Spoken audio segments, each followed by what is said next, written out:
विशेषकर वो लोग जो कि भगवान कृष्ण की कृपा चाहते हैं, भगवान विष्णु की कृपा चाहते हैं, वो गाय की सेवा जरूर करें, नियमित रूप से करें, क्योंकि भगवान कृष्ण को जो गाय माता बहुत प्रिय है। अगर आप गाय माता की सेवा करते हैं तो आप कहीं ना कहीं भगवान कृष्ण की भी सेवा कर रहे हैं। नमस्कार, जय श्री कृष्णा। दोस्तों, मैं हूं धीर कुमार और हमारे चैनल के इस नए एपिसोड में आपका स्वागत है। दोस्तों, मनुष्य जीवन पाना बहुत ही सौभाग्य का विषय है और इस मनुष्य योनि में अगर आपको हिंदू धर्म मिल जाता है तो आपके गौरव की और आपके सौभाग्य की कोई सीमा नहीं है, क्योंकि हिंदू धर्म जो है आपको अहिंसा सिखाता है, आपको श्रद्धा सिखाता है, आपको प्रेम करना सिखाता है। हम वो प्रेम भगवान से भी करते हैं, मनुष्य से भी करते हैं, प्रकृति से भी करते हैं, पशुओं से भी करते हैं, क्योंकि हमारा धर्म इतना सुंदर है। मित्रों, आज के इस वीडियो में मैं आपको बताऊंगा कि गौ माता की सेवा करने से, गौ माता को चारा खिलाने से, उनकी पूजा करने से आप किस तरह से सौभाग्य की प्राप्ति कर सकते हैं, आपके अपने कुंडली के जो दोष हैं उनको कैसे दूर कर सकते हैं, आपके जो अनिष्टकारी ग्रह हैं उनकी स्थिति आप कैसे ठीक कर सकते हैं और आप कैसे सौभाग्य की प्राप्ति कर सकते हैं। तो इस वीडियो में दोस्तों मैं आपको डिटेल में बताऊंगा कि गाय माता की पूजा कैसे करें, उनको चारा कैसे खिलाएं और उसके नियम क्या हैं। दोस्तों, जो गाय माता है उनके अंदर सुरभि नाम की एक लक्ष्मी निवास करती है। सुरभि का मतलब होता है आभा, नई आभा देने वाली। तो ये जो आभा है आपको हर गाय में आपको देखने को मिलेगी, महसूस करने को मिलेगी। जब आप किसी गाय के सम्मुख खड़े होते हैं तो आपको इस तरह का जो गौरव महसूस होता है, जो आपको एक अच्छा सा अनुभव होता है, वो उन्हीं देवी के कारण होता है। मित्रों, गाय माता में ब्रह्मा, विष्णु, महेश, भगवान कार्तिकेय, अश्विनी कुमार, गंगा जी, सरस्वती माता, लक्ष्मी माता, यक्ष, गंधर्व, वरुण, कुबेर और यमराज आदि देवताओं का निवास होता है। इन सब को मिला के दोस्तों लगभग 33 कोटि देवताओं का निवास गाय माता के अंदर होता है। तो जब आप गाय माता की सेवा करते हैं तो आप जाने अनजाने, प्रत्यक्ष अप्रत्यक्ष रूप से इन सभी देवताओं की पूजा भी कर लेते हैं। मित्रों, अगर आपके घर के पास गौ माता रहती हैं या फिर आपके दरवाजे पे गौ माता आती जाती रहती हैं या फिर आप मंदिरों में जाके और गौशाला में जाके गौ माता की सेवा करते हैं, उनको चारा देते हैं, तो उससे आपका पूरा रूप से जो है विकास होना तय है। आपके जो अनिष्टकारी ग्रह हैं वो आपके लिए अच्छा काम करना शुरू कर देंगे और आपको सौभाग्य की प्राप्ति होगी। आप कैसे कैसे करें ये मैं आपको बता देता हूँ। सबसे पहले दोस्तों, घर में जो रोटियाँ बनती हैं उसमें जो पहली रोटी है वो गाय माता की ज़रूर बनाएं। उसमें आप घी डालकर या फिर गुड़ डालकर आप नियमित रूप से गाय माता को खिला सकते हैं। गाय माता जब आपको दिख जाएँ, आपके सामने आ जाएँ, अगर आप किसी शुभ कार्य के लिए जा रहे हैं या फिर किसी भी कार्य के लिए जा रहे हैं, हो सके तो आप उनको स्पर्श कर सकते हैं, उनको पूजा कर सकते हैं, उनकी प्रदक्षिणा कर सकते हैं।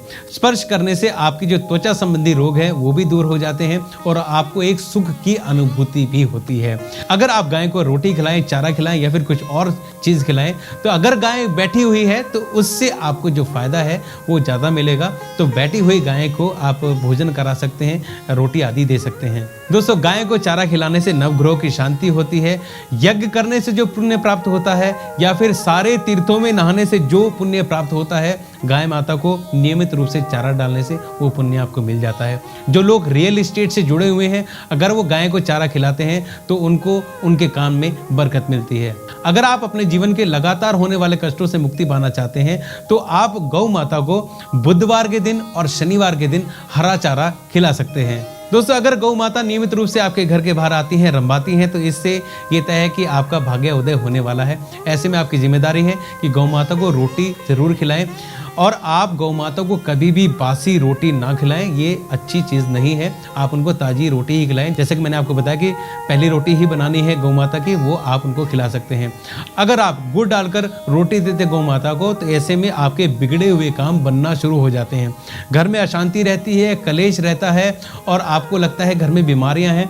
ऐसे में नियमित रूप से गाय को रोटी खिलाने से ये कष्ट भी दूर हो जाते हैं।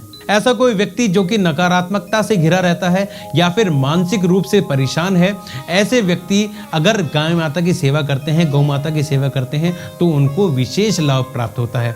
दोस्तों, अगर आप कुछ काम करने जा रहे हैं, किसी यात्रा पे जा रहे हैं और अगर आपको गाय के दर्शन हो जाएं, गौ माता के दर्शन हो जाएं, तो ये बहुत शुभ माना जाता है। मित्रों, पुराणों के अनुसार गौ माता के पैरों में सभी तीर्थों का निवास होता है। ऐसे में अगर गौ माता का पैर आपके घर के बनी हुई रंगोली में पड़ जाता है तो ये बहुत शुभ माना जाता है। मित्रों, कहा जाता है कि अगर आपको कोई ऐसा सपना आया है जिसमें आप गौ माता की सेवा कर रहे हैं, उनको भोजन करा रहे हैं, तो इसका अर्थ ये है कि वास्तव में ही आपने किसी गाय की सेवा करी है, गौ माता की सेवा करी है। ऐसे सपने आने से इसका फायदा ये होता है कि आपके जो शत्रु हैं वो मित्र बन सकते हैं, आपके शत्रु पराजित हो सकते हैं और आपका जो भाग्य उदय है वो होने वाला है। ये आपको शुभ संकेत मिल सकता है। मित्रों, अब मैं आपको बताऊंगा कि आपकी कुंडली में बैठे जो अनिष्टकारी ग्रह हैं उनको शांत करने के लिए और उनके शुभ प्रभाव पाने के लिए आप गाय माता की सेवा किस तरह से कर सकते हैं। मंगल ग्रह के शुभ प्रभाव पाने के लिए आप मंगलवार के दिन रोटी में गुड़ रखकर लाल गाय को खिला सकते हैं या फिर लाल गाय को मीठा खाना खिला सकते हैं। बुध ग्रह को शांत करने के लिए, उनके शुभ प्रभाव के लिए आप रोटी में साबुत मूंग के दाने वो रख सकते हैं या फिर बुध ग्रह को शांत करने के लिए आप हरा चारा बुधवार के दिन गाय को खिला सकते हैं। गुरु ग्रह को शांत करने के लिए, उनके शुभ प्रभाव के लिए आप गुरुवार के दिन घी और हल्दी रोटी में चिपड़कर लाल गाय को खिला सकते हैं। साथ ही साथ अगर आप चने की दाल और गुड़ गाय को खिलाते हैं, उससे भी गुरु ग्रह शांत होते हैं, उनका शुभ प्रभाव मिलता है। दोस्तों, आपको मैं बताता हूँ, दाल आप कभी भी किसी गाय को खिलाएं, उसके 2 नियम हैं। सबसे पहले ये कि आप एक दिन पहले दाल को भिगो कर रख लें और उसके बाद अगले दिन गाय को दें।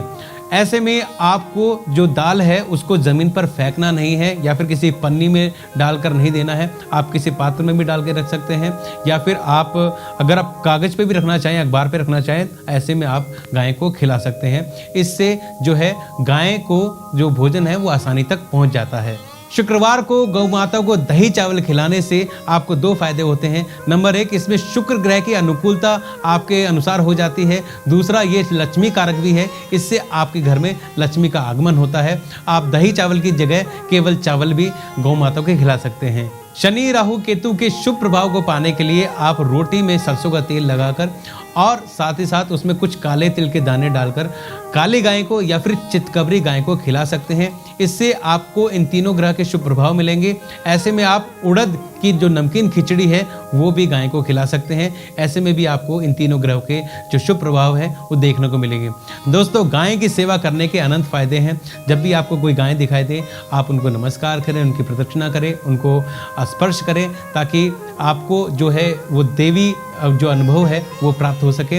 अगर आपके आसपास कोई गाय रहती है तो आप वहाँ पे जाके आप उनकी सेवा कर सकते हैं। और आप अपने बच्चों में, जी हाँ, अपने बच्चों में भी ये संस्कार डालें। जब उनका जन्मदिन हो या फिर कोई विशेष दिन हो तो आप गौशाला जा सकते हैं। हमारे यहाँ बहुत सारे बच्चे जाते हैं गौशाला अपने जन्मदिन पे या फिर किसी विशेष दिन पर। गाय की सेवा करें और उनको दिखाएं कि हमारा धर्म कितना अच्छा है, कितना विशिष्ट है। दोस्तों, आशा है आपको ये वीडियो बहुत पसंद आया होगा। अगर आप इस वीडियो के बारे में कुछ कहना चाहते हैं, हमें कुछ राय देना चाहते हैं, गाय की सेवा से जुड़ी कुछ बात हमें बताना चाहते हैं, तो आप मुझे कमेंट कर दीजिएगा। आपके कमेंट का बहुत बहुत स्वागत है। दोस्तों, अगर आपको वीडियो पसंद आया है तो इसको लाइक कीजिए, शेयर कीजिए, ताकि ज़्यादा से ज़्यादा लोगों तक ये वीडियो पहुँच सके और लोग गौ माता की सेवा कर सके, हिंदू धर्म का विस्तार हो सके। साथ ही साथ दोस्तों, अगर आप हमारे चैनल पर नए आए हैं तो इसको सब्सक्राइब जरूर कीजिएगा, ताकि ऐसे वीडियो आप लगातार देख सकें। दोस्तों, इसी के साथ मैं धीर कुमार आपसे अनुमति चाहूंगा। जल्दी ही मिलूंगा एक नए वीडियो में, एक नए व्रत के साथ, नई विधि के साथ और नए विधान के साथ। जय माता दी।